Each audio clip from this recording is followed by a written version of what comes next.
बहुत शुक्रिया नाजरीन प्रोग्राम ज्वाइन करने का। इमरान खान के ऊपर जो कातलाना हमला हुआ और उसके बाद बहुत सारे सवालात ने जन्म लिया है। एक तरफ इस कातलाना हमले के खिलाफ पेशावर में जो एहतजाज हुआ है वो बड़ा खतरनाक है, इसलिए कि कहा यह जा रहा है, जो इतलात हैं कि कोर कमांडर पेशावर और कैंटोनमेंट के अंदर तहरीक इंसाफ के कारकुनान घुस गए हैं। न सिर्फ नारेबाजी की है बल्कि उसके साथ साथ जो फौजी हवाले से गाड़ियां हैं उनके ऊपर भी हमले किए हैं। इसके अलावा तहरीक इंसाफ खैबर पख्तूनख्वा के जो सूबाई वजीर हैं उन्होंने भी जो है वो इश्तियाल अंगेज तकारीर की हैं, कलाशनकोफ लहराई हैं। उससे लग ऐसा रहा है कि मुल्क के अंदर जो सूरत हाल है वो मजीद बिगड़ती जा रही है। एक तो बात यह है, दूसरी जो बात है वो ये है कि इस कातलाना हमले के बाद जो सवालात उठे हैं उसने इस सारी सूरत हाल को मशकूक कर दिया है। इस हवाले से 8-9 सवालात तो जो है वो मैंने ही लिखे हैं। मैं चाहता हूं कि आज उसके हवाले से हम बात करें। सबसे पहला सवाल ये है कि हमला आवर के पिस्तौल, जिसे कहा जा रहा है कि 9mm का पिस्टल था और उसके अंदर 11 गोलियां थी। अब अगर वो 11 गोलियां थी जिसमें से बकौल जो है जिसने उस हमला आवर को पकड़ा कि एक गोली फायर हुई और बाकी 10 की जो 10 गोलियां थी वो उस पकड़ धकड़ के दौरान नीचे फायर हुई, यानी एक गोली चली।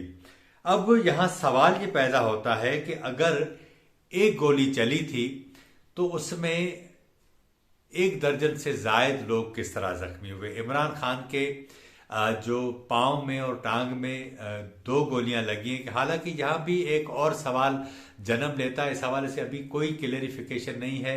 पहले कहा जा रहा था कि पिंडली में गोली लगी है, फिर कहा जा रहा था कि टांग में लगी है, पांव में लगी है। मुख्तलिफ बातें हो रही थी लेकिन चीजें क्लियर नहीं हो रही। उसका सबब यह है कि पाकिस्तान तहरीक इंसाफ ने मीडिया एक्सेस सिर्फ उनको ज्यादा दिया है जो उनके माउथ पीस हैं, और जो उनके खिलाफ हैं उनको स्पेस नहीं दिया। उसके ऊपर उनका गुस्सा इसलिए भी जायज है कि अगर मीडिया जमातों के अंदर तकसीम हो जाता है तो उसके नतीजे में जो इन्फॉर्मेशन लोगों तक पहुंचती है वो भी इसी तरह ही पहुंचती है, और जो हकायक होते हैं वो जो सही तरीके से सामने आने चाहिए वो नहीं आते। अब एक सवाल तो हमने ये उठाया कि अगर 11 गोलियां थी, एक गोली चली और बाकी 10 गोलियां नीचे चल गई, तो ये इतनी सारी जख्मी हुए और एक बंदा जो है वो हलाक हुआ, तो ये बाकी गोलियां कहां से चली थी, इस पर हम आगे बात करते हैं। दूसरा सवाल ये है कि इमरान खान पर हमले के खदशात पहले ही थे।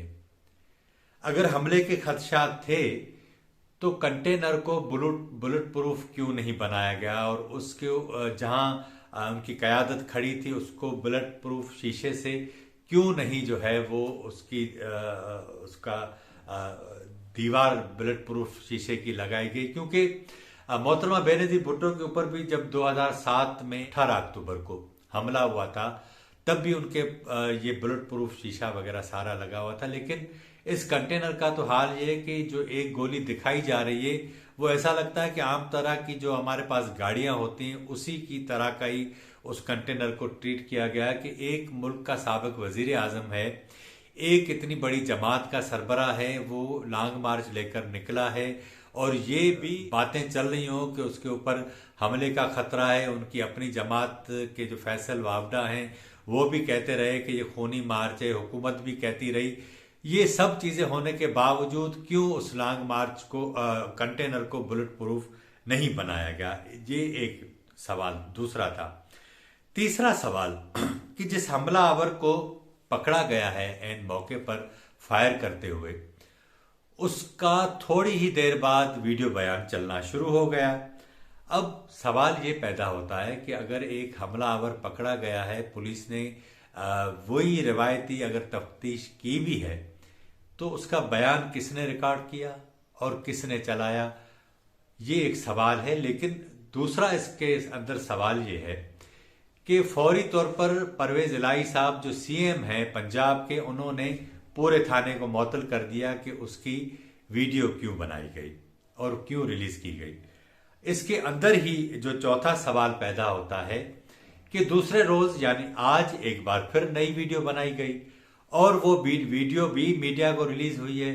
उस वीडियो में वो हमलावर क्लियर कह रहा है कि इमरान खान तौहीन करते थे मजहब के हवाले से बहुत सारी उन्होंने बातें की, लेकिन उसका जो लब्बे लुबाब जो है वो वाज़े तौर पर ये बता रहा है कि जो मजहबी नफरत उसके जहन में थी उसको उस हमले का जवाब बनाया जा रहा है ताकि उसको मजीद बचाया जा सके। ये जो था वो चौथा सवाल था।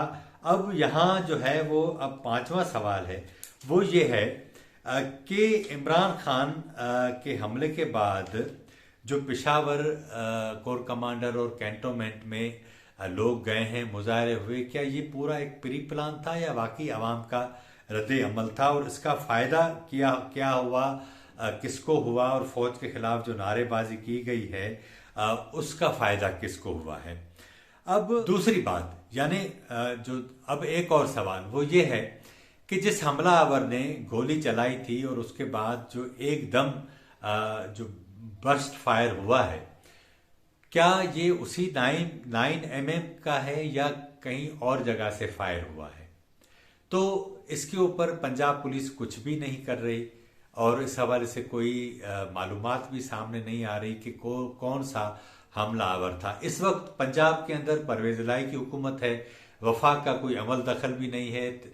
वफाक की वजीर राना सनाउल्लाह से इस वाक़े की तहकीकात करने के हवाले से जो तहरीक इंसाफ के मुतालबे हैं वो भी ठीक नहीं है, क्योंकि तहरीक इंसाफ की अपनी हुकूमत है और परवेज इलाही वजीर आला हैं, उन्हीं की बलबूते पर, उन्हीं की अक्सरियत पर ही वजीर आला हैं।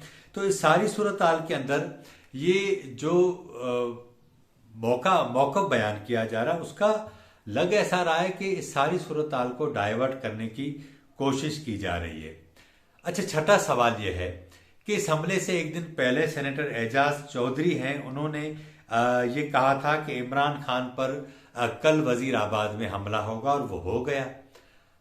अब अगर वजीराबाद पर हमले की इतलात एजाज चौधरी को थी तो पंजाब हुकूमत क्या सो रही थी? क्यों इमरान खान को उन्होंने कंटेनर के बाहर निकाला और क्यों जो है वो इसका मौका दिया गया कि उनके ऊपर हमला हो? अच्छा, अब जो गोली चली है एक सवाल और है कि वो इमरान खान के पांव में लगी, जो सेनेटर फैसल जावेद थे उनके मुंह पे लगी और जो दीगर लोग हैं वो भी जख्मी हुए। इनकी सारी तफसीलात तो नहीं आई लेकिन तादाद बहरहाल जरूर आ गई है कि 14 लोग थे। चले इमरान खान की टांग में गोली लगी होगी, हम थोड़ी देर के लिए मान भी लेते हैं, या ऐसा भी हो सकता है कि जैसे ही फायरिंग हुई तो ये सारे लोग नीचे झुके हैं, उनके ऊपर भगदड़ मची है, एक दूसरे के ऊपर गिरे हैं। इमरान खान को वो भी मुमकिन है कि चोटें आई हो, लेकिन अभी तक जो इतलात हैं वो ये है कि कंटेनर के ऊपर कोई खून जमा हुआ कहीं से कोई नहीं मिला कि किसी को खून ज्यादा बहा हो, क्योंकि उसके हमले के बाद ये सारे लोग कंटेनर के नीचे चले गए थे और उसके बाद इन्हें बाहर जो है वो निकाला गया था। अच्छा, अब यहां सवाल ये पैदा होता है कि हमलावर के जो दोनों बयान जारी किए गए इसका फायदा किसको हो रहा है? चीजें बड़ी मिक्स हो रही हैं। मोहतरमा बेनजीर भुट्टो को जब रावलपिंडी में शहीद किया गया उन दिनों भी यही सूरत हाल थी, और सच्ची बात यह है कि ऐसा नहीं हो सकता कि जिस हमलावर ने हमला किया है, अगर हम थोड़ी देर के लिए ड्रामा कर इसको मान भी लें, लेकिन कोई भी अपने आप के ऊपर हमला करवाने का रिस्क नहीं ले सकता। इसलिए कहीं कुछ है, या तो ऐसा हो सकता है कि सारी सूरत हाल में, जिस तरह मैंने पिछले प्रोग्रामों में भी आपको कहा था कि परवेज इलाही किसी सूरत इस्टेब्लिशमेंट का साथ नहीं छोड़ सकते, और इस वक्त इस्लामाबाद की तरफ लॉन्ग मार्च का आना, इस्लामाबाद के अंदर दाखिल होना, फिर मार दाड़ गहराव जलाव की जो बातें हैं वो किसी तौर पर इन हालात में इस्लामाबाद वारा ही नहीं खाता, क्योंकि मुल्क का कैपिटल है और तमाम जो फरीकैन हैं, कुव्वतें हैं, यहाँ काम कर रही होती हैं। इस सूरत हाल के अंदर अगर इस तरह की सूरत हाल पैदा हो जाए, और वो भी पंजाब से, और वो भी इस्टेब्लिशमेंट का सबसे अहम मोहरा परवेज इलाही अगर इस तरह करे, मुझे नहीं लगता कि इस्टेब्लिशमेंट इमरान खान की कीमत पर इस्टेब्लिशमेंट को छोड़ देगा परवेज इलाही। तो इस सारी सूरत हाल के अंदर चीज़ें बड़ी मुश्किल हैं, मुबहम हैं और काफ़ी कंफ्यूज हैं, लेकिन चीज़ें आहिस्ता आहिस्ता ज़रूर क्लियर होंगी। और इस सारी सूरत हाल के अंदर लग ऐसा रहा है कि इस मामले को मज़हब की तरफ डाइवर्ट किया जा रहा है ताकि इमरान के खिलाफ जो नफरत है उसको मज़ीद बढ़ावा दिया जाए।